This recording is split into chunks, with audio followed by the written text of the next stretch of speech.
સોજિત્રા વિધાનસભાના સોજિત્રા તાલુકાના ત્રંબોવાડ તથા કાસોર ગામે અંદાજિત ₹4 કરોડ 20 લાખના ખર્ચે નવનિર્માણ પામનાર રોડનું ખાતમુહૂર્ત કરવામાં આવ્યું.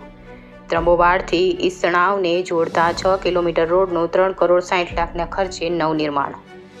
કાસોર ત્રંબોવાડ હયાત રોડથી ખાટલી રાયણ તરફના 1 કિલોમીટર રોડનું 60 લાખના ખર્ચે નવનિર્માણ. રિપોર્ટર મહેશ ચૌહાણ, તારાપુર.